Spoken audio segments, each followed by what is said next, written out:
existe. Et pourquoi on parle de racisme environnemental?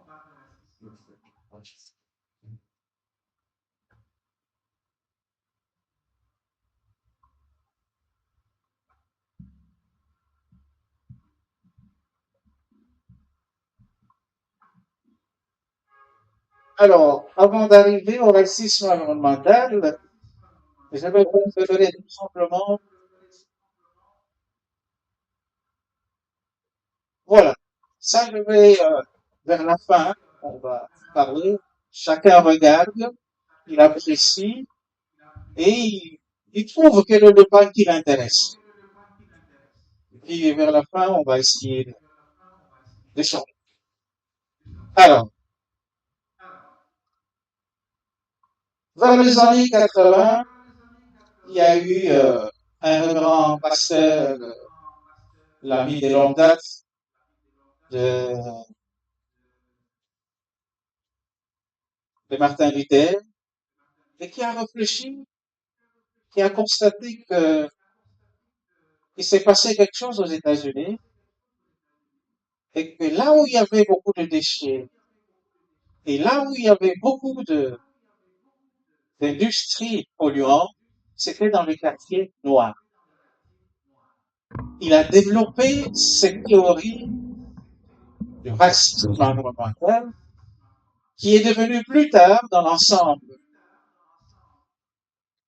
dans le monde entier, un mouvement qui agissent comme des mouvements citoyens de droits de l'homme, mais ici avec une grande différence, avant tout les enquêtes, les études, avant de pouvoir réagir. Et d'abord c'était racial, et puis on s'est dit, ce n'est plus racial, ça devient un problème de discrimination. Est-ce que nous vivons cela chez nous? Est-ce que nous avons des discriminations? Quels sont les quartiers les plus pollués? Quels sont les quartiers où on installe beaucoup plus les entreprises minières? Pourquoi dans ces quartiers-là? Est-ce qu'il est possible d'avoir une décharge publique ici à côté du gouvernorat? Mais c'est plus facile de le mettre à la Roachie où il y a 10 millions de personnes, par exemple. Mais chez une seule personne, ça ne va pas être possible. Donc, il y a de l'injustice. Cette injustice renvoie à la notion de la justice environnementale, qui pour le moment est encore un vrai problème chez nous. C'est un aspect important de la justice environnementale qui doit être lié au reste. C'est pourquoi, si on parle de racisme environnemental, on lit cela. Automatiquement, on doit corréler les facteurs géographiques, le facteur écologique, donc l'espace où vit, où l'habitat vive l'individu, et les conditions de vie. Qui sont ceux-là qui vivent? Où se trouvent les bonnes routes? Dans quel quartier on peut avoir de bonnes routes? Pourquoi là où il y a plusieurs personnes, il n'y a pas de bonnes routes?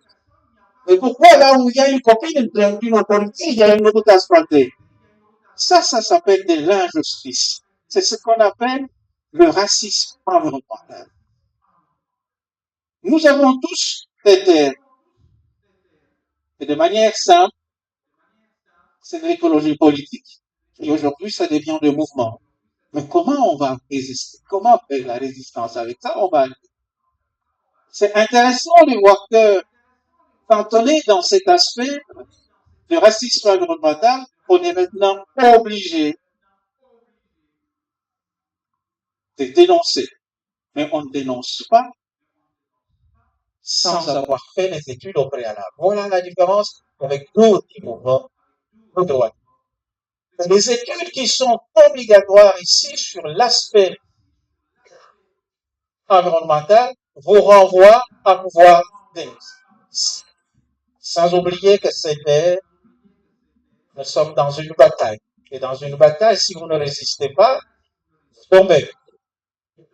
Et on a l'impression que les chrétiens ne résistent pas, surtout les chrétiens catholiques aujourd'hui. Est-ce qu'il y a un racisme environnemental chez nous? Bien sûr. Je vais donner quelques exemples. Vous avez de banlieues, vous avez toutes ces zones de banlieue, vous avez tous ces territoires-là où c'est comme, mais ils n'ont pas, mais vous avez des quartiers où il y a 20 personnes, mais ils ont suffisamment de l'eau parce qu'ils ont le pouvoir. Mais pourquoi ceux-là qui n'ont pas le pouvoir ne peuvent pas avoir suffisamment?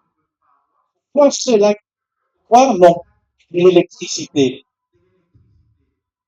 Donc, si vous prenez paramètres, vous allez vous rendre compte que nous avons de vrais problèmes, même au niveau des communautés locales, en ce qui concerne le mine. Et on va y aller. Oui, ça existe parce que si vous regardez, nous sommes devenus des poubelles de tout ce qui est électronique, de tout ce qui est véhicule. Les véhicules qui ont fait 50 ans ou 20 ans au Japon reviennent ici en train de fumer. Mais ça va fonctionner quelque temps. Donc, nous constituons aujourd'hui, si vous prenez, regardez bien la carte, au niveau mondial, nous sommes en train de devenir vraiment des poubelles au niveau de l'Afrique. Et les pays comme Côte d'Ivoire, n'en parlons même pas, le Ghana, ils reçoivent énormément de déchets électroniques. Et moyennant de l'argent, certainement. Et là, vous avez les types de déchets. Et là, on revient sur...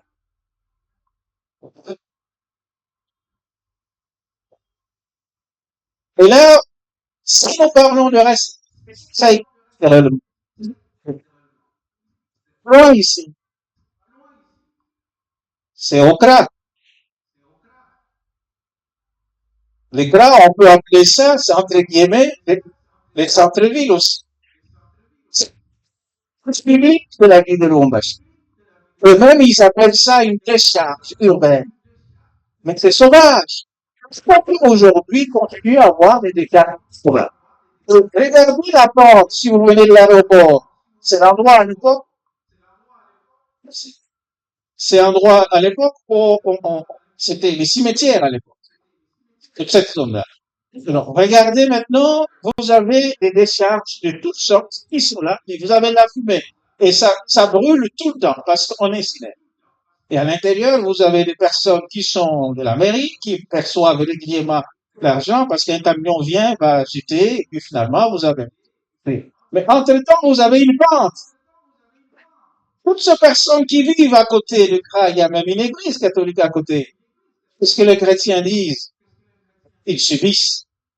Ils résistent dans le mal. Ça, c'est la résistance dans le mal. Donc, il y a une nouvelle église à côté. Et vous avez l'intention de voir. Et tout ce qui est l'eau s'infiltre avec tous les éléments est ramé vers les zones de puits parce que tous ces quartiers n'ont pratiquement pas de robinets. Ils ont des forages. Les gens vivent. Est-ce que le racisme écologique existe? Est-ce que vous pouvez faire ça à côté du maire de la ville? Est-ce que vous pouvez faire ça à côté du gouverneur? Est-ce que vous pouvez faire ça à côté du ministre? Mais pourquoi c'est faisable seulement là où il y a plusieurs personnes? Et quand vous regardez la cartographie là, vous allez voir le point jaune. C'est là qu'il y a ce qu'ils appellent entre guillemets le décharge.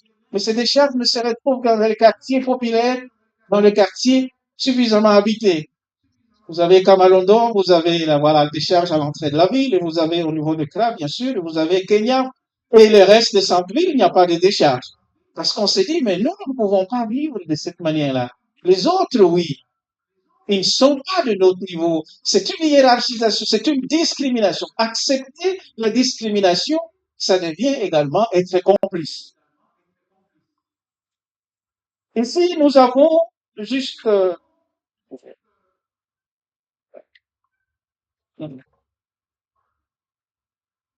voilà.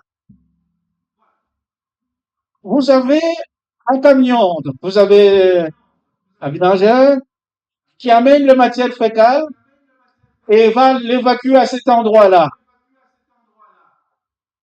C'est à l'air libre pendant la saison de pluie, pendant la saison sèche, c'est la même chose. Et vous voyez les gens qui passent dans ces quartiers, qui n'interrogent personne, qui ne s'interpellent pas, et ils vivent avec. On vit avec. On assume. Et on brûle, À côté, vous allez voir, c'est les chemins de fer. Ça ne peut se faire que dans la République démocratique du Congo. Vous avez les chemins de fer à côté, et c'est ce chemin de fer qui quitte Lubumbashi, Kamina, partout, vers Kalemi, vers Kassel. Mais vous avez parfois, vous trouvez des camions qui ont bloqué et le train sera obligé d'arrêter quelques minutes avant. Merci beaucoup, monsieur l'abbé. J'ai déjà compris le message. Voilà. Alors, je vais aller très vite. Vous allez voir, certains collègues ont travaillé, on faisait un documentaire, mais c'était gênant quand quelqu'un fait un long voyage et il vous appelle, faisons un documentaire sur ça. Mais vous êtes chez vous. Mais c'est quand même intéressant. Et on trouve des personnes qui ramassent à boire le fond de bouteilles, de nourriture. Et ces gens ont réfléchi 5, 6 fois, ils se sont dit, qu'est-ce que nous pouvons faire? Nous allons créer une petite association, une petite coopérative, faire une petite coopérative, comptabiliser toutes ces personnes qui travaillent, les femmes et les hommes, là, afin de permettre que nous puissions faire que ces gens restent ici, nous ramenons des conteneurs, ils vont commencer à ramasser le plastique, mettre dans les conteneurs, et nous revenons prendre les conteneurs, les envoyer en Hollande pour le recyclage, mais on paiera 100 euros à ceux qui sont là. Et dès qu'on a pris les 100 euros, la liste que nous avons reçue, c'était des cousins, des neveux et des nièces. Donc il n'y avait plus de gens qui travaillaient sur le terrain.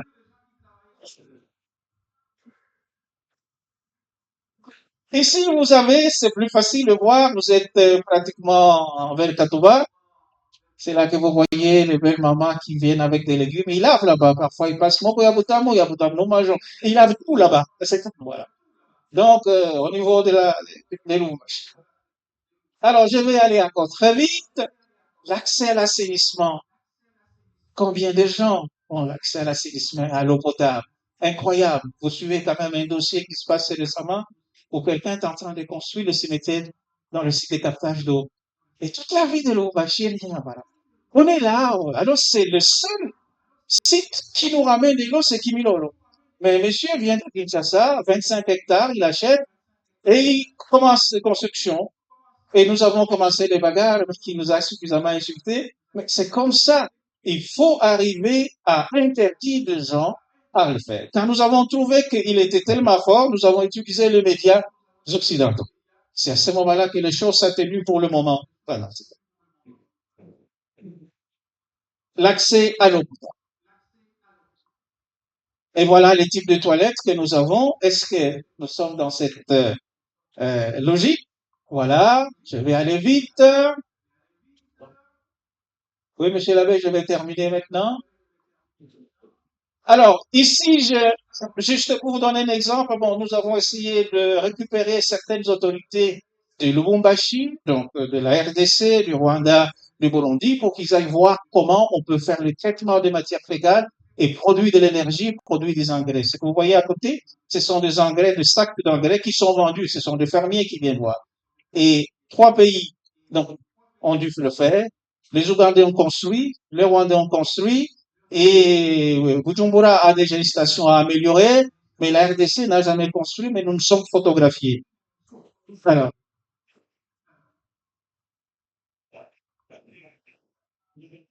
ce que vous voyez, c'est l'eau des égouts. Hein. Généralement, quand on filtre, on peut le traiter et puis on le retourne. Hein. On peut voir ça.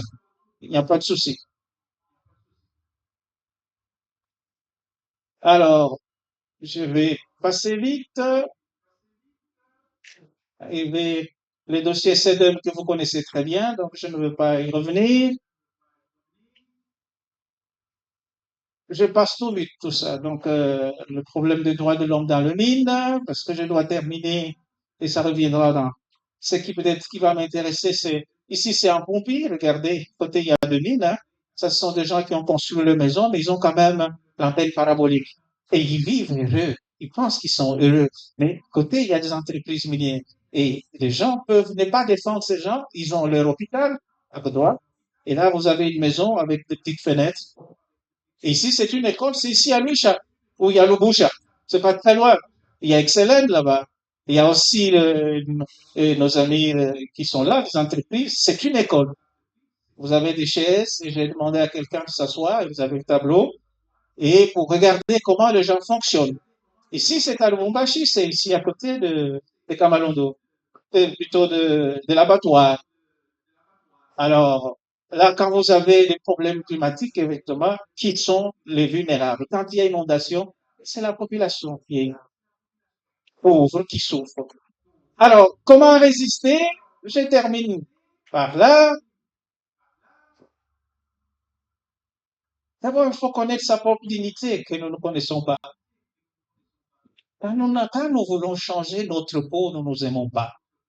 Quand nous mettons des cheveux en plastique, tout en sachant que ça va faire 100, 1000 ans pour se décomposer, nous ne nous aimons pas. Quand vous ne nous aimez pas, votre dignité n'existe pas. Ça ne sert à rien de parler, il faut accepter d'être soi-même. Raison pour laquelle je vous ai dit, quand vous prenez des motifs, vous devez le savoir, pourquoi je m'habille ainsi. Pourquoi je dois prendre quelque chose? Parce que vous pouvez prendre un habit où on a dessiné, on vous a insulté, mais vous ne savez pas, c'est lui qui a fait ça, il vous a insulté. Donc on n'achète pas pour acheter. Et deuxièmement, si vous avez, il faut braver là et accepter le risque. Combien de gens acceptent le risque? Il faut créer ces mouvements, les mouvements pour la justice environnementale. Et il y a des actions claires, des actions juridiques. Et la fois passée, nous étions avec l'avocat général ici et c'était quand même intéressant pour une grande réunion où on a pensé qu'il faut mener maintenant pour la première fois à l'RDC ces actions à ce qui concerne le mine donc au niveau de parti. Voilà, monsieur l'abbé, je pense que pour ne pas consommer le temps, je vais terminer et je vais vous dire merci. Là, c'est juste, je termine par sa petite vidéo. Malheureusement, ici, c'est CDM. Il y a eu même un enfant qui est décédé il n'y a pas longtemps, plutôt chez MAF, et un enfant qui est décédé il n'y a pas longtemps. Et, et les gens s'en foutent, hein. Donc, ils ont laissé les autres. Les quartiers, là, vous ne trouverez pas une grande maison en étage, hein. C'est pour les gens. Donc, ce racisme existe. On ignore les autres. Et on se dit, nous pouvons continuer à le faire. Et vous avez ça. Et vous avez les dossiers ici concernant le site de captage, Kimilolo. C'est un grand cimetière, mais il a quand même arrêté pour le moment, provisoirement. Donc, si vous voyez, c'est ce qu'il est en train de faire au niveau des Kimilolo. C'est une zone marécageuse et il a acheté. C'est la station qui donne 80% d'eau pour l'ensemble de la ville de Lubumbashi. Mais c'est là qu'on vient construire un cimetière. Et il nous a dit qu'il a déjà un cimetière à Kinshasa qui s'appelle je ne sais pas quoi. Il est venu ici. C'est un champ où les Kinois peuvent venir acheter et puis construire des cimetières. Et nous, les petites bêtes qui sont là-dedans, qu'on ait l'eau ou pas, on s'en fout de nous. Voilà, je vous remercie. Je ne peux pas vous demander le plus. Merci. Merci, professeur. Racisme environnemental, les questions de santé des populations katangaises sont des choses qui doivent nous préoccuper au plus profond de nous-mêmes. L'eau que nous buvons, nous, de Saint-Michel, quel type d'eau? Il y a une paroisse. Je suis parmi les gens qui ont travaillé pour qu'on construise une paroisse là-bas. Aujourd'hui, c'est une interpellation pour chacun d'entre nous. C'est un ancien cimetière.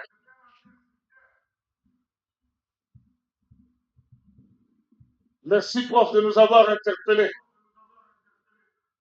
Au milieu de nous, ici, se trouvent ce que j'appelle des parents scientifiques. Des gens qui ont fait du chemin. Des gens qui ont réfléchi sur les situations des entreprises ici et les situations de la province. Je voudrais, avant de passer la parole au deuxième intervenant, vous citer 3 noms des personnes qui sont présentes ici et qui ont valeur d'ancêtre scientifique. Je commence par le professeur Julien Kilanga, qui est ici présent, qui est vraiment un père et qui a travaillé beaucoup pour la jeunesse. Est-ce qu'on peut l'applaudir?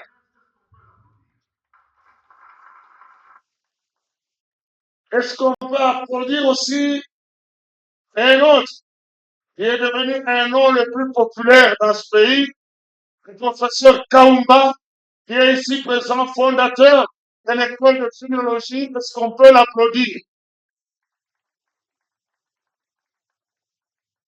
Le troisième, c'est l'intervenant de maintenant. C'est le vieux loup.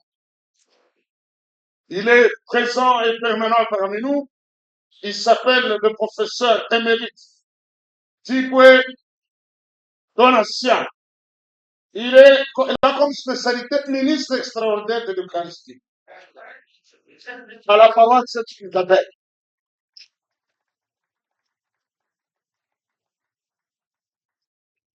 Il est président de la commission des intellectuels au centre-ville, en même temps à la parole Sainte-Élisabeth.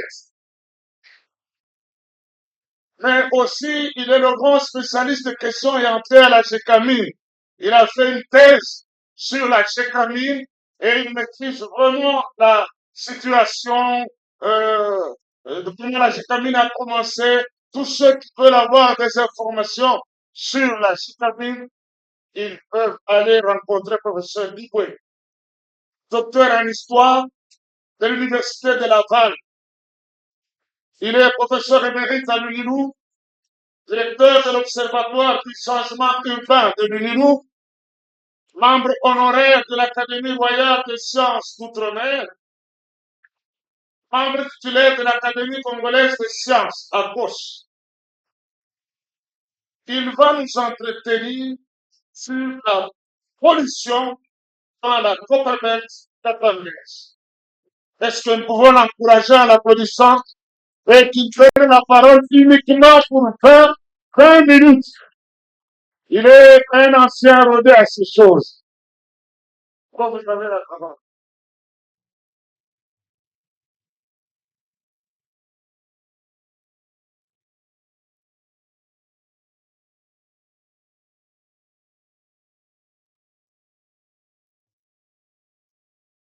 Bonjour à tout le monde.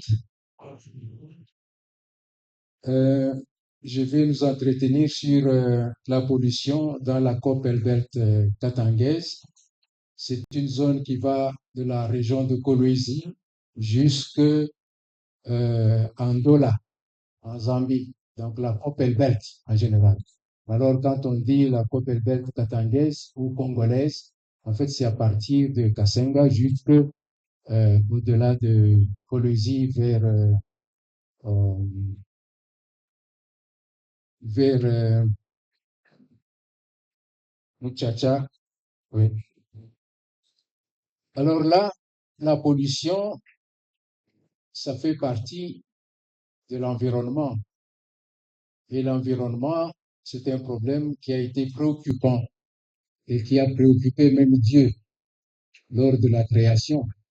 Vous voyez, Dieu a séparé les eaux de la terre, ainsi de suite, etc. Et en fin de compte, il a dit tout est bon. Et il a confié la gestion de cet environnement à l'homme, à Adam et Ève, donc à nous qui sommes ici, pour dire gérer.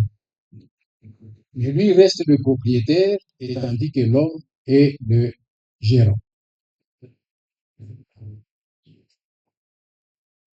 Alors après la création, il a dit tout est bon, mais aujourd'hui, au moment où nous parlons, quel est le visage de cet environnement? Et si Dieu revenait, évidemment, nous savons que Dieu est là, si Dieu revenait pour voir la nature, l'environnement, quelle sera son attitude? Alors, quels sont les facteurs de dégradation de l'environnement? Il y a eu beaucoup d'écrits sur ça, mais nous allons seulement nous contenter de la pollution. Et dans le Haut-Katanga industriel, cette pollution a existé et existe. D'abord, c'est le produit de l'industrialisation.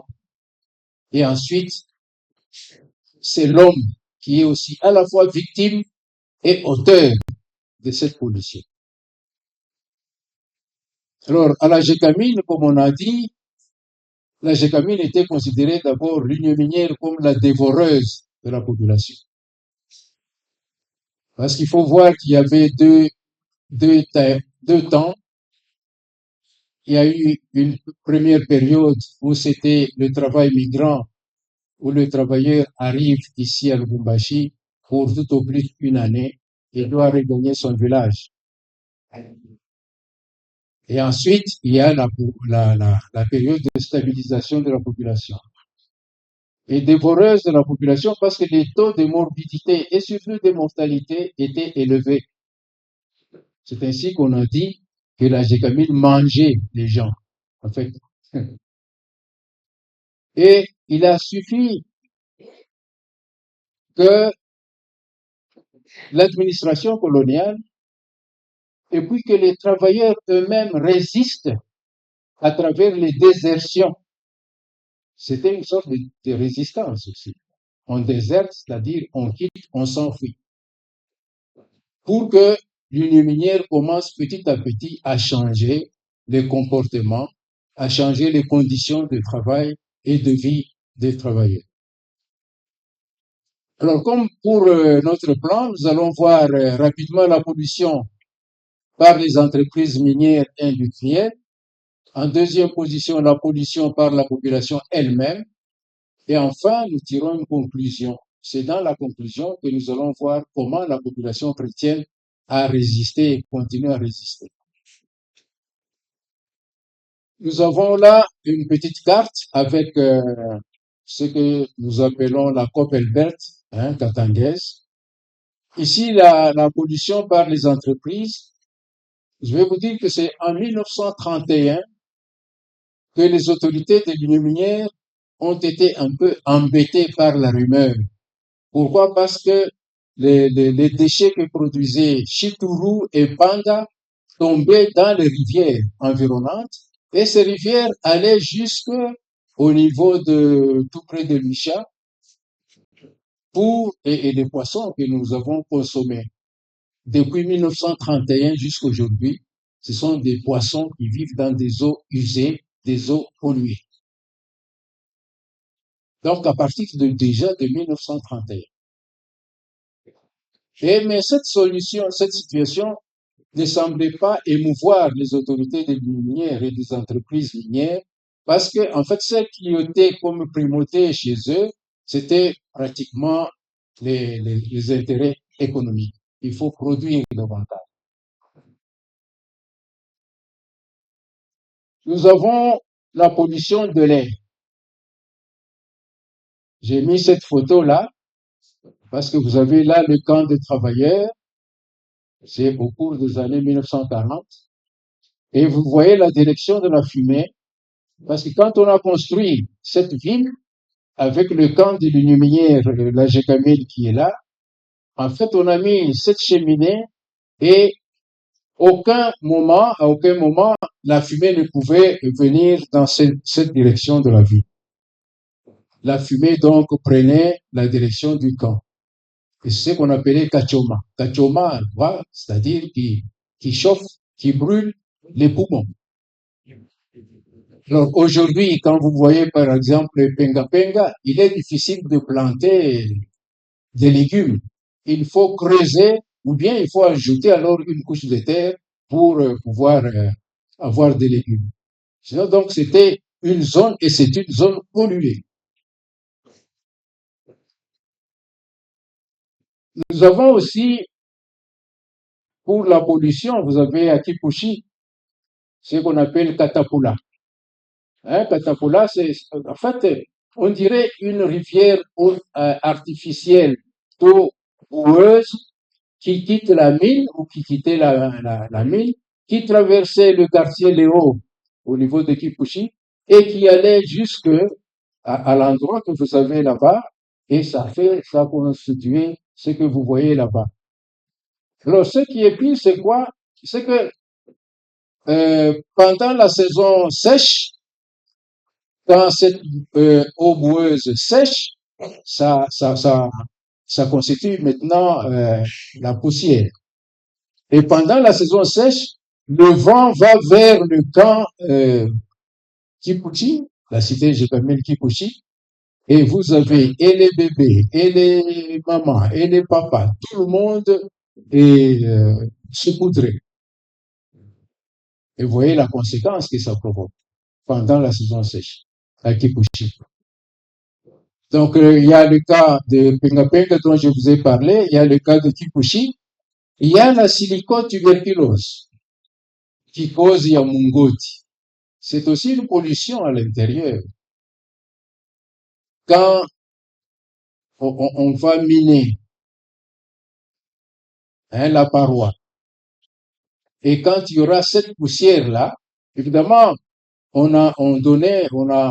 fournissait des cache-nez aux travailleurs, mais je ne sais pas si on leur expliquait l'importance de ces cache-nez. Et la plupart du temps, les gens ne portaient pas leur cache-nez. Mais il y a cette poussière-là, fine, qu'on inhalait, c'est-à-dire qui dépassait les poils qui sont dans les narines. C'est pour freiner un peu les choses. Mais cette poussière-là entrait par là et jusqu'à atteindre le poumon. Et en fin de compte, vous avez ces travailleurs qui attrapent la silicose. C'est une maladie incurable. Et cette silicose, au troisième stade, la silicose devient un peu comme la tuberculose. Et quand la personne tousse, on dit Kikosia mungoti. Kikosia mungoti, en fait, c'est-à-dire que la population avait quand même la connaissance que c'est une maladie qui est produite ou qui est produite plutôt ou qui provient du travail. Mais on ne savait pas que c'est une maladie professionnelle.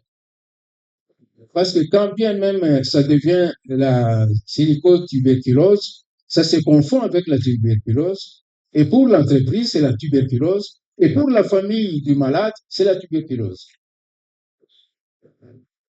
Donc ça, c'est un élément. Alors nous avons la pollution du sol. Ici, c'est toujours le catapula. Je vais aller vite. C'est toujours le catapula qui apporte aussi la pollution du sol. Parce que vous voyez les maisons là, du quartier Léo à Kipouchi, à côté, c'est le forbe qui disparaît. Le forbe disparaît, consommé par la pollution.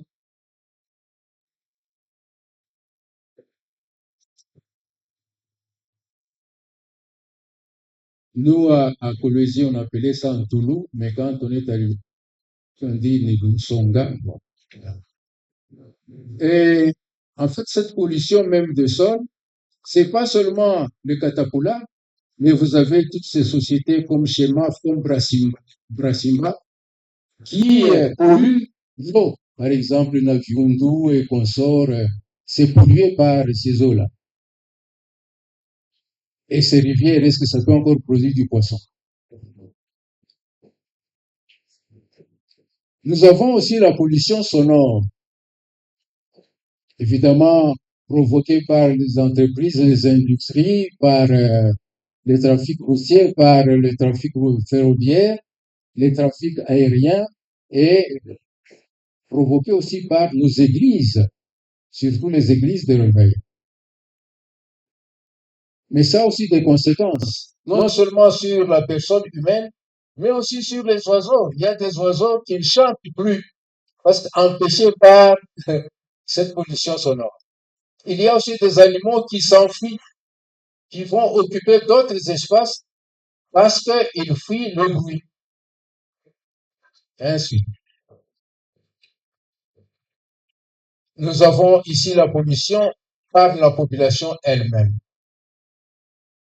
La population elle-même, nous avons d'abord les puits aménagés, il y a des puits non aménagés, il y a des gens qui vont puiser de l'eau de la rivière pour la consommation. Il y a, par exemple, ceux qui ont des robinets, mais nous avons mené une enquête à la commune de Kenya où nous avons trouvé que, à cause de la rareté de l'eau, les gens creusent tout autour du robinet et vont trouver de l'eau en dessous. Ils commencent à boire, à consommer cette eau, le Kishimbo. Il y a la proximité des cours d'eau non domestiqués. Un cours d'eau non domestiqué. Nous en avons partout ici à Lubumbashi, où tout passe. Parfois, ce sont des gens qui ont construit, vous voyez la qualité même de l'eau, et des gens ont construit. Ce n'est pas comme, par exemple, dans des villes occidentales ou américaines. Ici, c'est le cas de Liège, la Meuse à Liège. Vous voyez que c'est un cours d'eau qui est domestiqué. Par rapport à ce que je vous ai montré, par rapport à ça, ce n'est pas un cours d'eau domestiqué. On dirait un cours d'eau sauvage et pourtant ça traverse toute une ville. Donc on ne s'occupe pas de comment domestiquer ces cours d'eau, comment le rendre plus propre, etc., etc. Non, on le laisse. Et il y a des gens qui ont construit tout autour de ces cours d'eau-là, qui ont construit leurs toilettes, et les matières fécales vont là-bas dans le cours d'eau. Et je ne sais pas si vous passez à côté d'un avion d'eau. Parfois, il règne une odeur impossible. Alors que dire des gens qui habitent ce quartier-là? Et il y a ce problème aussi d'aération. Quand nous construisons, bon, nous savons, il y a un problème de comment aérer la maison. Mais il y a cet exemple-là de ce cours d'eau. Mais à côté, je vais vous montrer cette maison. Vous voyez la maison qui est là et le trou d'aération. Ce qu'il y a comme fenêtre. Je comprends que on peut construire une maison comme ça avec un petit trou d'aération pour éviter les vols. Mais quelle est l'odeur qu'on respire avec un cours d'eau qui passe comme ça? Il y a là un problème de pollution. Alors, on termine par la conclusion. Je vous ai dit que l'Union minière était considérée avant comme une entreprise qui dévore la population à cause des taux de mortalité et de morbidité de la population. Et le Haut-Katanga était considéré comme le pays de la mort. Le pays de la mort, non pas qu'il y avait beaucoup de gens qui mouraient dans des villages, mais parce qu'il y a beaucoup de gens qui mouraient dans les camps des travailleurs. Et les gens commençaient à résister. Et la résistance, je vous ai dit, c'était la désertion. Les gens qui désertent, qui ne veulent pas travailler. C'est une façon de résister. Et il y a aussi l'administration qui a commencé à faire subir des sanctions à l'Union minière du Haut-Katanga. Ce qui fait que l'Union minière a dû changer pour améliorer les conditions de vie et de travail. Et vous avez la grande crise, la grande grève de 1941. C'était en pleine période coloniale. C'était une forme de résistance.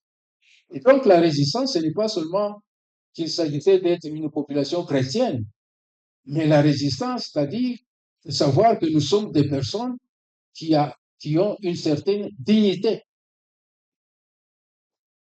Ensuite, il y a des moyens intellectuels. Il y a des publications, par exemple, le professeur Kaboul ici vient de nous donner sa première conférence et il est géographe.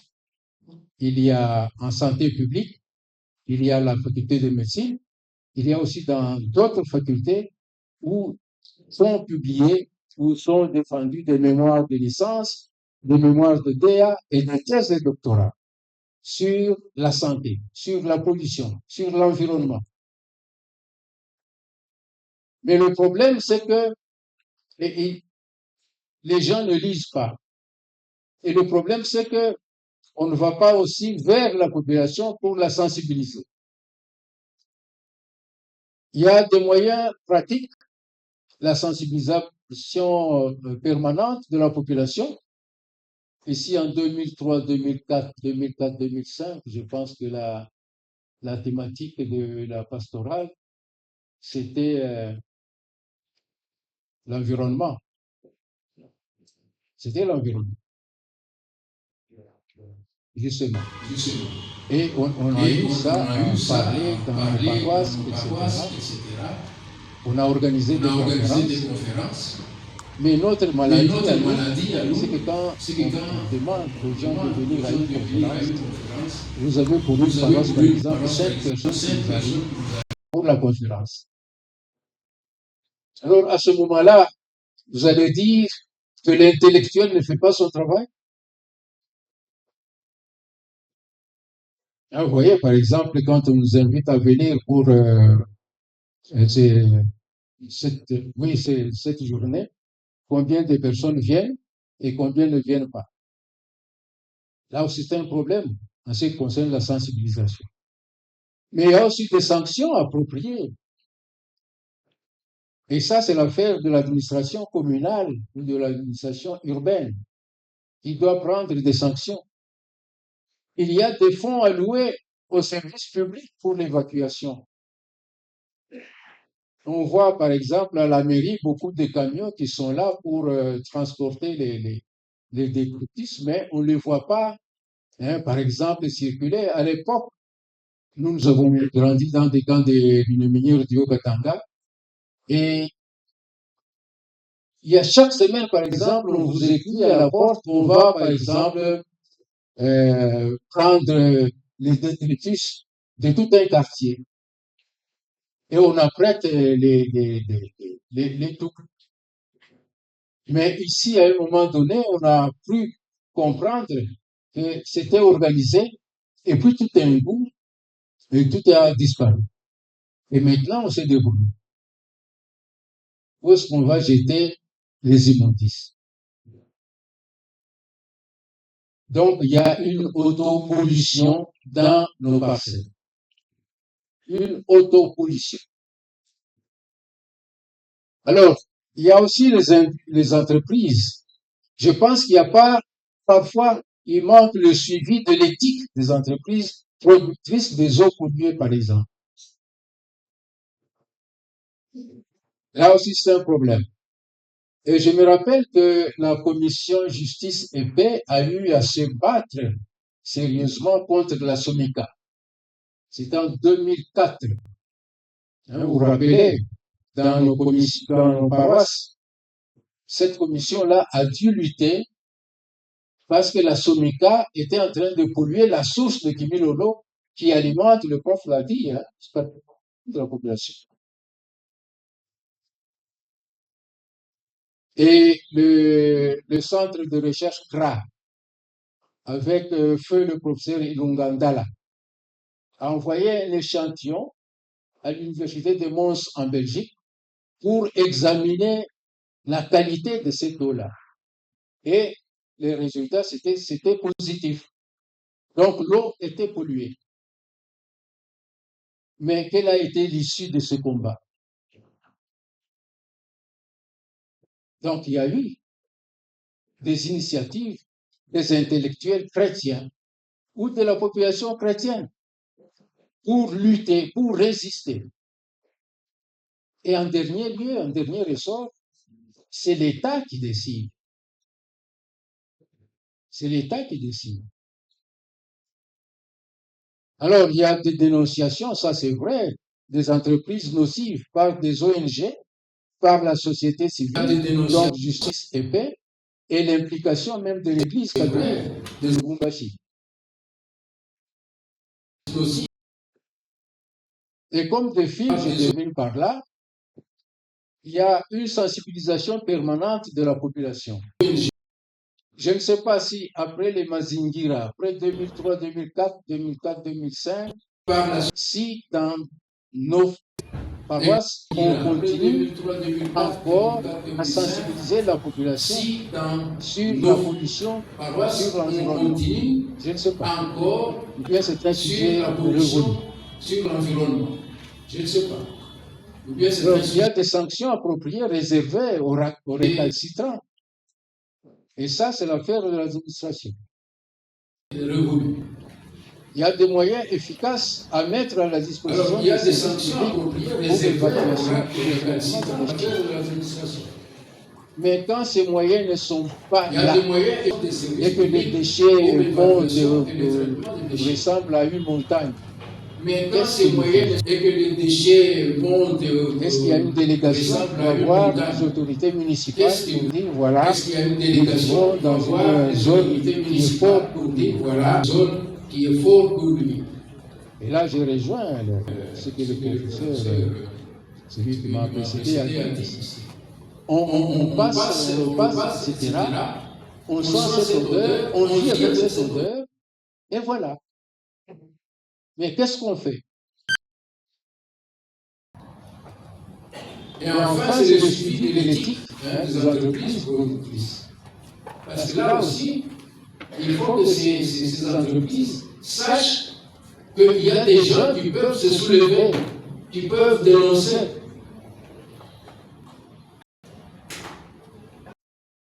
Voilà, je m'arrête Là, c'est pour dire qu'il y a de la résistance, mais peu après, il y a l'oubli qui intervient et le laisser aller est là.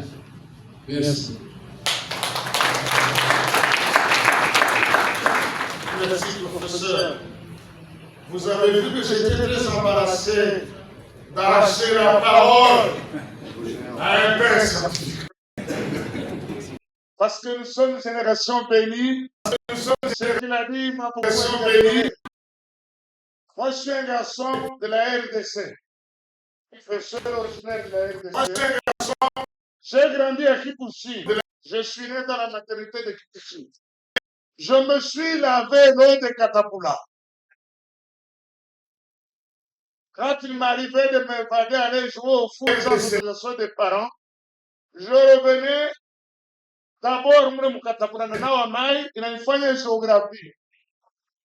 On avait des traces partout dans les gens. Et quand on arrivait à la maison, on a mon Katapula, je suis on a. Anakunawisha mai anapakala mafuta ya kinkonja maungu. Je ne sais pas c'était quelle méthode que nos parents avaient. Quand je regarde aujourd'hui qui c'est vrai, de nous songa qu'on avait planté ne tient presque plus. Mon grand-père habitait au quartier Léo, sur l'avenue Sandoa numéro 28. Chaque fois que nous commettions des bêtises, nous allons nous cacher chez le grand-père.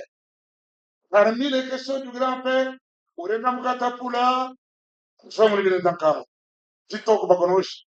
Alors, il dit, ce que vous dites est terrible. Je ne sais pas si ce n'est pas la maladie là. C'est silicose. Je dois aller me faire ça. Je me suis lavé plusieurs fois dans ces catapultes-là. Et comme cela ne suffisait pas, je suis allé au grand séminaire, il y avait les cachorros. Il y avait les cachorros, j'étais au séminaire, au grand séminaire, et j'ai vécu dans les cachorros. Vous voyez, nous sommes déjà exposés à des risques. Nous devons nous faire examiner. Merci, professeur, pour l'interpellation.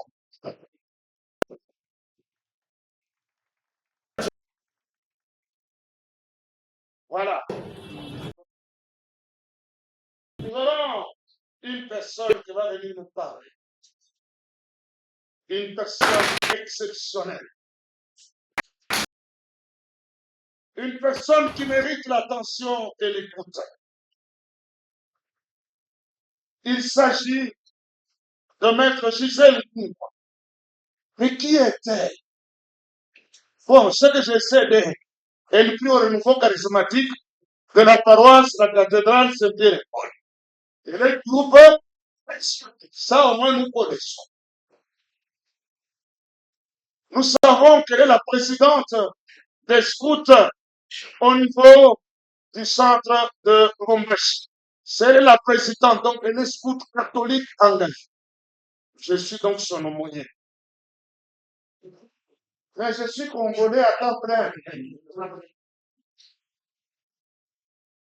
Elle est avocate près la cour d'appel d'Okatanga, assistante à la Cour pénale internationale, CPI. Ministre provincial honoraire du genre, famille et enfants. Elle incarne spécialement une trajectoire d'exception à la confiance du droit international, de la haute gouvernance publique et de l'engagement citoyen. Elle possède une matrice fine de rouages institutionnels et de dynamique juridique complexe. Figure de proue dans des mouvements associatifs, elle consacre une grande partie de son action à la promotion des défenses de droits fondamentaux, spécifiquement des droits des femmes. Elle est l'alliage rare de la politique, du droit, du sport et de la philanthropie. C'est elle qui a dit Murupopo, mwanamke ni mohe. On a vu ça sur la ville. Murupopo, mwanamke ni mohe. Et c'était elle. Femme de terrain et leader politique de premier plan, son parcours est récemment croisé la réalité brutale des dérives numériques de notre époque. Elle a été la cible d'un cyberharcèlement, d'une rare violence dans cette ville. Loin de la contraindre au silence et à la disparition sociale, cette épreuve a renforcé sa détermination. Elle a choisi de transformer cette épreuve en un combat scientifique et sociétal pour une justice numérique. Son expertise de justice internationale et son vécu de femme d'État lui confèrent une légitimité justifiée pour analyser les questions des dérives de l'espace spirituel. Donc nous donnons l'occasion aujourd'hui de nous dire pendant 20 minutes seulement, certaines 20 minutes, avec ce thème réflexion critique et perspective sur les défis juridiques, sécuritaires et éthiques liés à l'usage des droits de l'homme. On peut applaudir très fortement. 20 minutes.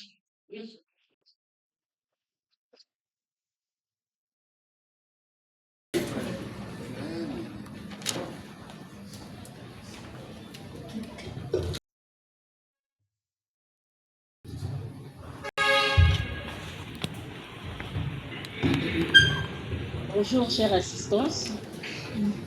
Bonjour, chère En principe, assistance. les avocats vont parler. En principe, Aujourd'hui, les je vais avocats soutenir seraient votre pour parler. indulgence. Je veux m'asseoir parce que ma machine me pose des soucis. Solliciter votre indulgence. Il y a quelque chose que le monnaie n'a pas épinglé, parce que la question avait été posée par madame hier, pour mon engagement pastoral. J'ai été danseuse à la chorale Jean-Louis de Regina Mundi, et de là, je traversais pour aller à la cathédrale comme touriste depuis l'âge de 11 jusqu'à date. J'ai le privilège de voir tous nos pères de l'Église, donc nos excellences archevêques, chanter devant l'archevêque Kabanga. Je l'ai enterré. J'ai chanté devant l'archevêque Songa Songa. Je l'ai enterré. J'ai chanté devant l'archevêque Kafuna. Je l'ai enterré. J'ai chanté devant l'archevêque Mugabe. J'ai chanté devant l'archevêque Mugabe.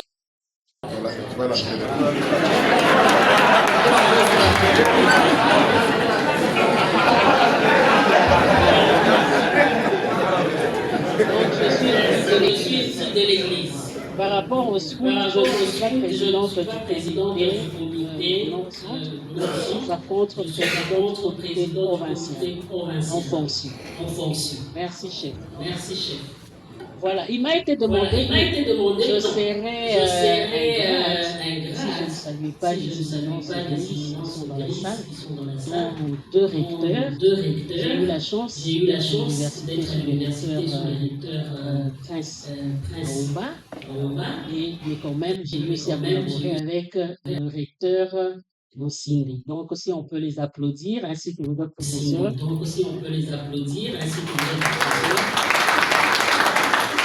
Et avant catholique, je suis aussi des vôtres. Je suis de Saint-Augustin.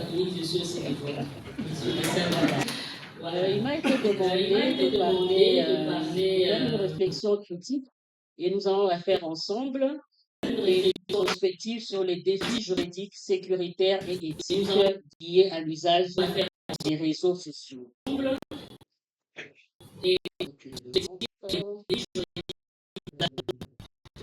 Ce sujet à la fois passionnant, crucial et d'une brûlante actualité, nécessite une analyse très objective de la société congolaise. Il faut dépasser les simples constats techniques pour plonger dans les réalités. Pour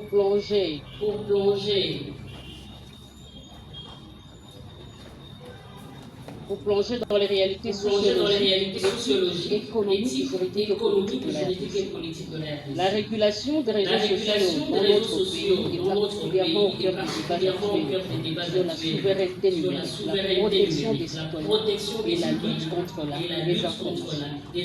Pour réguler efficacement cet espace, sans basculer non plus dans la censure ou la violation des libertés fondamentales que chacun de nous réclame, les experts et décideurs s'accordent généralement sur une approche multidimensionnelle. Aujourd'hui, on ne peut pas parler du numérique sans pour autant toucher plusieurs aspects de la vie, une certaine connectivité au travers de ces outils qui nous lient.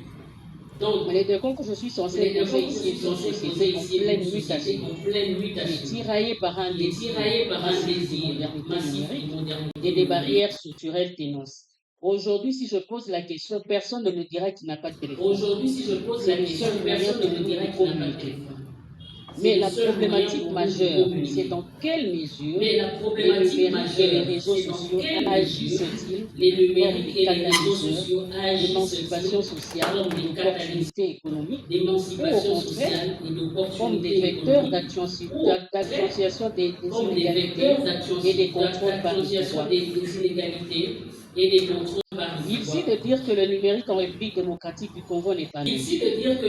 Réinvente les solidarités traditionnelles et ouvre des espaces de liberté d'expression inédits, tout en créant une nouvelle fracture socio-économique entre les milieux urbains connectés et les zones rurales qui sont enclavées. Nous avons l'impression comme si nous sommes connectés, nous vivons dans une bulle, pensant que nous avons un autre espace qui nous relie, alors qu'il y a vraiment une distance entre les différentes couches sociales. Alors, je poserai donc comme base une vision, comme je l'ai dit, de couverture universelle du numérique, mais aussi les dérives sociétales et informationnelles et ces outils. Nous allons poser les cadres juridiques parce que notre pays a prendre des dispositions, quand bien même c'est à posteriori, mais il y a un cadre juridique qui régule cet espace qui semble échapper à la gestion par les pouvoirs publics. Et enfin, nous allons faire aussi un voyage vers les alentours de l'horizon, vers les autres pays, voir comment est-ce qu'ils arrivent à gérer les numériques. Parce qu'aujourd'hui, quand on parle de numérique, on a l'impression comme si l'Internet c'est uniquement aux réseaux sociaux.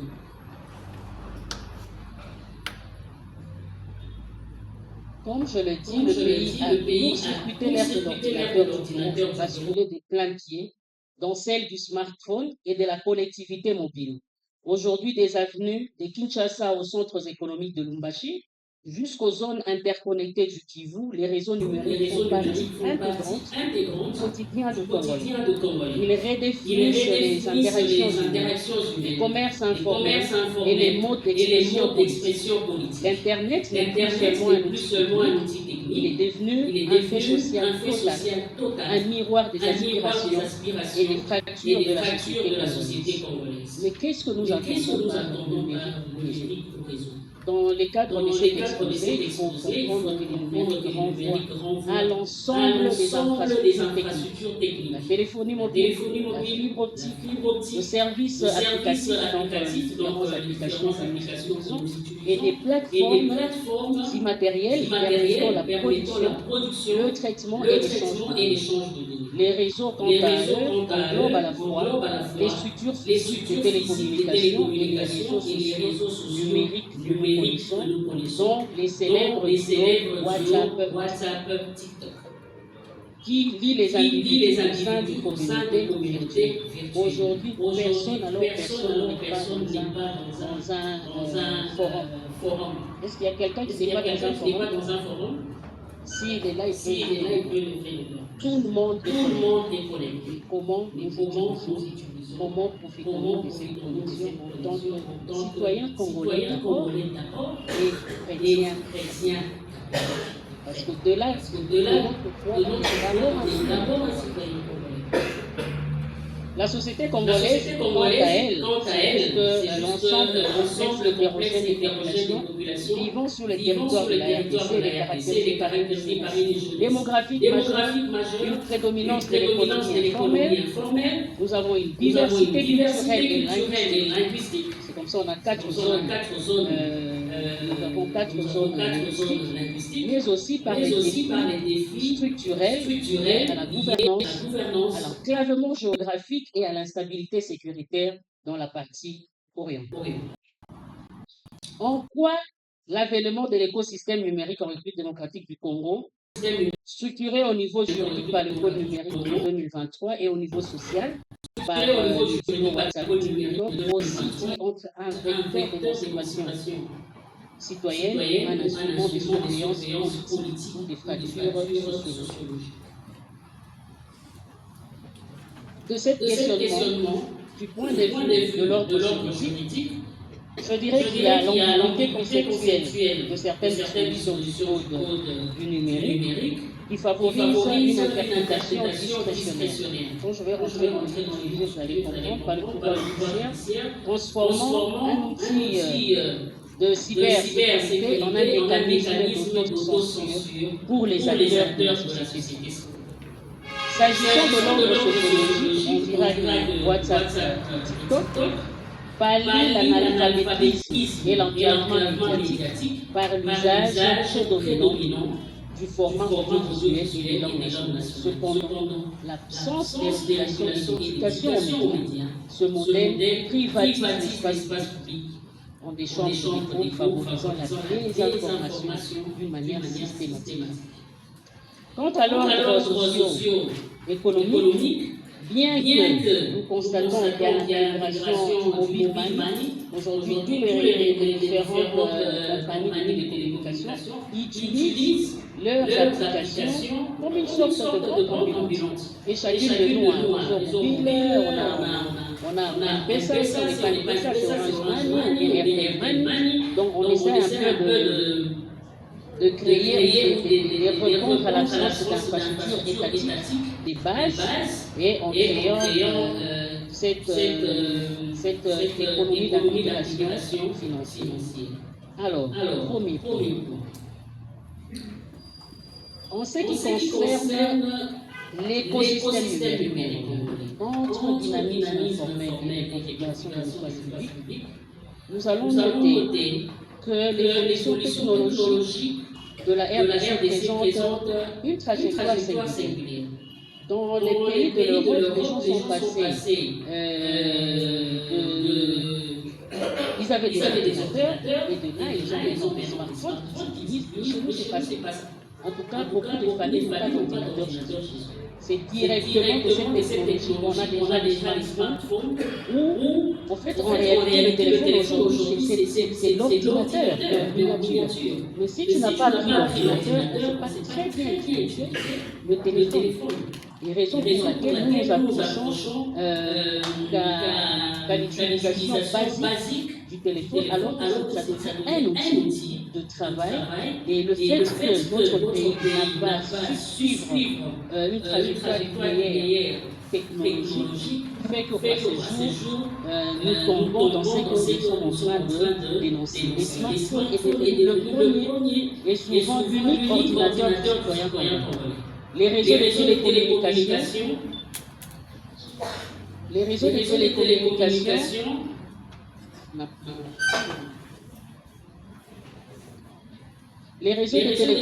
s'est développé de manière très dispersée. Nous avons les opérateurs privés qui ont leurs infrastructures autour des télécommunications prioritairement dans les grands centres, Kinshasa, Lubumbashi, Goma, peut-être un peu Mbujimayi, et les zones minières stratégiques du Katanga et du Nord-Kivu, laissant les vastes zones et l'interline rurale dans un angle mort numérique.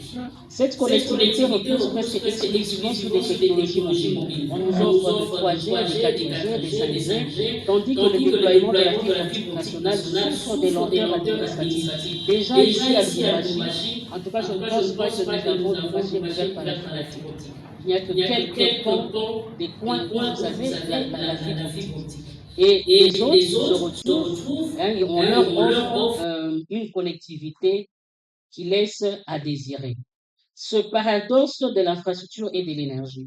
Nous allons constater qu'il y a par exemple le déficit énergétique très connu. D'ailleurs, les 5G, les ceci, ça fonctionne avec l'énergie. Mais nous n'avons pas l'énergie. Mais nous voulons être au même pied que ceux-là qui réunissent déjà en amont l'essentiel pour l'utilisation des réseaux sociaux.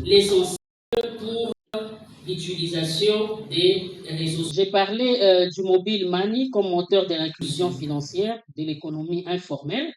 Aujourd'hui, vous allez constater que face à un taux de bancarisation de la population qui stagne sous la barre de 11%, le service de monnaie mobile vont opérer une révolution structurelle dans la transaction économique en RDC. Je sais envoyer de l'argent à Congolo sans pour autant être Congolo. On peut m'appeler maintenant là et dans la minute qui suit, je sais envoyer $100 à un frère, à une sœur qui est au bout du pays à l'Angala et ça lui sert de payer par exemple les études. Je sais envoyer. Et vous allez constater aussi que l'économie informelle, les numériques a donné naissance à ce que l'on appelle l'article 15 numérique.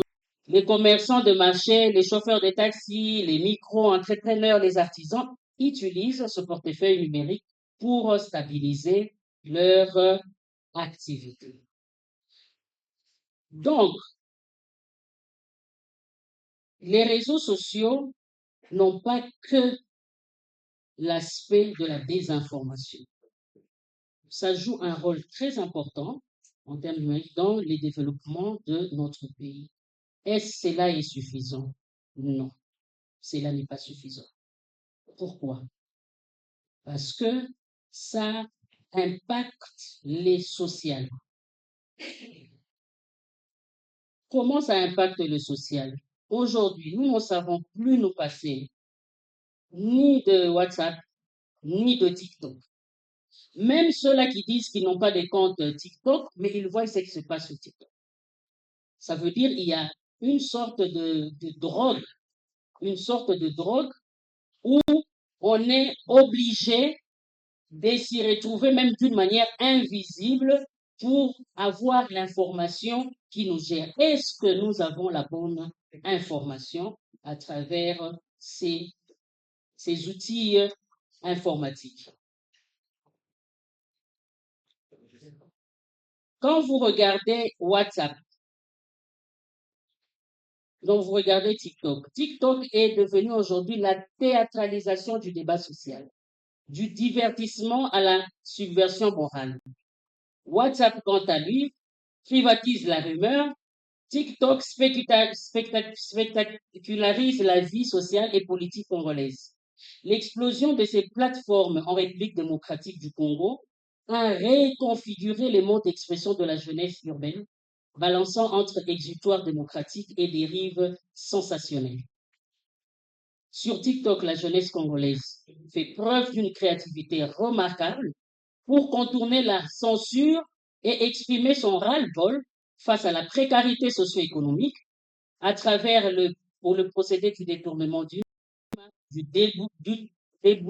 doublage parodique et des formats satiriques. Les figures de l'autorité, nous voyons les ministres, les députés, les mandataires publics, les chefs de l'Église, qui sont systématiquement désacralisés. Et c'est au regard de nous tous ici. Personne ne lève le petit doigt pour dire non. Nous nous contentons de nous retrouver dans des salles comme ça et discuter d'une manière hypocrite, et après c'est fini. À quand nous allons prendre des mesures qu'il faille en tant que structure, en tant que groupe, pour dire non à ce à quoi nous assistons? Je vois à longueur de journée des visages que nous respectons, des personnes que nous respectons.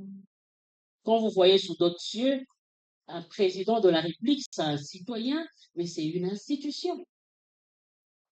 Mais qu'est-ce que nous faisons quand on passe en dérision un président de la République? Quand on passe en dérision un archevêque? Quelle que soit notre religion, en tant que citoyen congolais, nous sommes le premier à transférer. Nous sommes le premier à en discuter. Nous sommes le premier à commenter. Nous sommes le premier à nous taire et à ne rien dire. Ne dit-on pas que Kindimo consent? Shalom. Kindimo consent. Nous devons quitter l'étape des spectateurs. Nous tous, nous savons ce qui se passe. Qui ne sait pas ce qui se passe dans notre pays aujourd'hui? Ou, suite à la mauvaise gestion des réseaux sociaux, nous sommes presque à l'implosion de la cohésion nationale. Des messages tribalistes, des messages de haine, des violences sont transférés par nous. D'abord, nous, si je ne veux pas chercher des gens à l'extérieur, par nous, sans honte, sans critique. Il suffit qu'une seule personne envoie à une autre, ça fait déjà deux. Et si la deuxième personne à qui vous envoyez un relais beaucoup plus grand, vous atteignez des milliers de gens avec des informations non recoupées, des informations non vérifiées, et surtout si ça vient d'une personne qui a une notoriété. Par exemple, j'envoie maman catholique, il va dire, comme ça vient de maman, je sais, donc c'est vrai. Elle aussi, elle relaie. Et même dans le groupe, les gens envoient même des, comment on appelle ça, stickers, où tout est banalisé. J'ai vu, il y a de cela 3 mois, le père de l'église, ils ont été habillés en militaire. Mais je n'ai vu aucune structure de l'église dénoncer cela. Est-ce normal? Est-ce normal? Nous observons ce que nous ne comprenons pas. Dans ces réseaux sociaux, il y a un algorithme qui est inclus, qui favorise les conflits conflictuels. Ça veut dire lorsque un contenu est à caractère conflictuel, ça a plus d'interaction que lorsqu'il y a par exemple un contenu sur le message de paix. Est-ce que vous le savez? Mais curieusement, nous participons à cette explosion de ce que nous dénonçons ici. Nous constatons par exemple que le gens à la recherche de tapoter, nous-mêmes là, moi je suis sur les réseaux sociaux. Je ne sais Ah, ok. Ça me concerne pas. Alors, nous constatons sur les réseaux sociaux où on promet de l'argent et les gens pour se soucient d'argent créent des contenus et des contenus faux, mais qui enflamment tout un pays. Et c'est face à ces gens de questions que nous devons apporter des réponses. C'est vrai, il y a le code numérique qui existe déjà et qui sanctionne non seulement la personne qui a reçu l'information, mais qui relaie l'information reçue. Il est sanctionné. Il y a des amendes, il y a des peines prévues pour que nous puissions arriver à régler. Est-ce suffisant? Est-ce que les textes juridiques, combien de gens déjà été arrêtés pour ça? Il n'y en a pas beaucoup. Combien de gens ont le courage? Moi, je ne pas du mais je n'ai pas encore porté plainte pour telle ou telle autre infraction subie. Donc, quelque part, il y a un travail d'interpellation que nous devons faire nous-mêmes, en tant que citoyens congolais, en tant que chrétiens, avant de pouvoir critiquer ou bien relever l'aspect négatif de l'utilisation des réseaux sociaux. Ce réseau social ailleurs. Par exemple, en Chine, tout est verrouillé. Ils ont leur système des réseaux sociaux. Aucune personne ne peut faire le relais d'une information. Il est identifié. Non seulement il y a le relais, je donne un exemple, si on dit, parce que nous sommes au Katanga, parce que nous sommes au Katanga, lorsqu'on dit Katangé Kasaya, c'est déjà un mot-clé qui vient. En Chine, ces genres de mots-clés sont déjà bloqués. Donc, ça ne peut pas passer dans les Chine, ces genres de mots-clés sont déjà. Donc, nous avons aussi, nous, en tant que pouvoir public, cette obligation de voir comment nous pouvons gérer les réseaux sociaux pour mettre à l'abri nos citoyens et citoyennes, à l'abri de ces flux d'informations qui nous divisent, qui créent un fossé sociétal et finalement qui nous pousse à considérer l'autre comme un adulte. Sociétal et finalement je vais atterrir. Pousse à considérer l'autre comme. Veuillez atterrir, s'il vous plaît. Je vais atterrir. En France, ils ont des mesures de contrôle basées sur la transparence, où chacun a le droit d'émettre de l'information. Mais à la seule condition de respecter le droit d'expression de l'autre. Ce qui n'est pas le cas chez nous. Où les réseaux sociaux se transforment en des tribunaux. On vous appelle pour juger. On prend des vies privées, on les met sur la place publique. Et des chrétiens catholiques que nous sommes, nous laïcons, nous renvoyons ces messages et nous participons à la diffusion de la mauvaise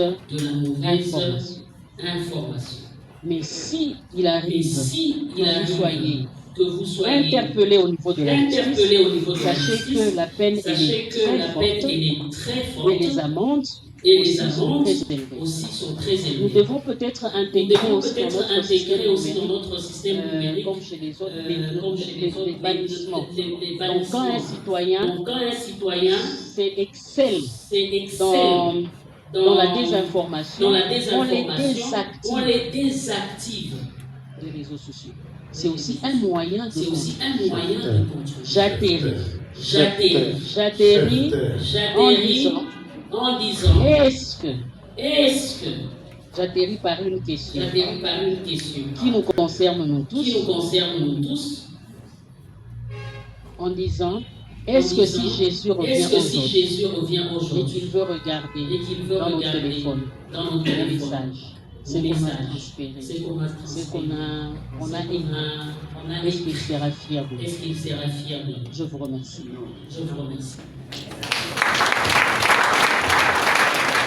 J'ai été peiné et puis j'avais peur. Ce sont les gens de la cité. On peut m'arrêter ici pour rien. Merci, Septembre Merci, et Maître Gisèle. et Maître Gisèle. Merci pour ce partage. Merci pour ce Vous voyez partage. l'importance Vous voyez l'importance d'acheter les livres livres quand ils sont Il y a là. beaucoup de choses Il qu'on y a dit beaucoup de simplement choses qu'on dit ici, simplement alors ici, que ça se alors trouve que écrit ça dans se des trouve textes écrit dans des qui textes sont suffisamment C'est musclés. pour ça que nous avions C'est pour demandé ça que qu'on ait nous avions l'esprit de demandé qu'on ait synthèse l'esprit de pour synthèse communiquer l'essentiel. l'essentiel. Monsieur Kabang avait écrit un Monsieur petit Leblanc livre, avait écrit un petit une livre, lettre pastorale, c'était une lettre sans pastorale. regret, Sans regret, sans regret, sans regret, ni honte. Ce que tu transfères là, ce que tu transfères là, ce que tu mets dans ton ce que téléphone tu là, mets dans ton téléphone là, est-ce que ça te gêne? est-ce que ça te gêne? Il faut demander la grâce de Il la faut honte. demander la grâce de la honte. Il faut demander la grâce de la honte. Il faut demander La la honte grâce de de ne la pas honte. faire La certaines honte de choses. ne pas faire certaines choses. La honte de en ne pas public. partager des La choses honte dont de ne vous pas n'êtes pas partager sûr. des choses dont vous n'êtes pas sûr. Parce que ça tue, Parce que ça tue. ça tue, Ça tue. c'est tranche de chair. Ça tranche de chair. Voilà, Voilà, Gisèle, il Maître faut apprendre Gisèle, aussi à il résister, faut à apprendre ne pas aussi à dépasser le résister, temps. à ne pas dépasser le temps. Maintenant, on va faire Maintenant, on va faire l'Internet, l'Internet, on va un petit moment pour un petit moment pour découvrir un échanger, peu, on se salue. échanger, on se salue. Famille On de est l'église, Lubumbashi. famille de Lubumbashi. Et en même temps, je vais Et en même temps, je vais profiter comme Simon de de faire comme Simon de remettre Sirène, la croix remettre la croix à Jésus continue son pour chemin qu'il avec continue son chemin avec Je ça. vous remercie. Je vous remercie. La chorale un petit peu. La chorale un petit chant.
par rapport à toutes ces résistances. Merci beaucoup. Prions devant la place. Non seulement que nous allons prendre notre foi, mais nous allons aussi résister déjà au coup d'État. D'emblée, la première partie, on nous a rappelé la position hier dans la ville de Lubumbashi. Je salue en passant le prof Laurent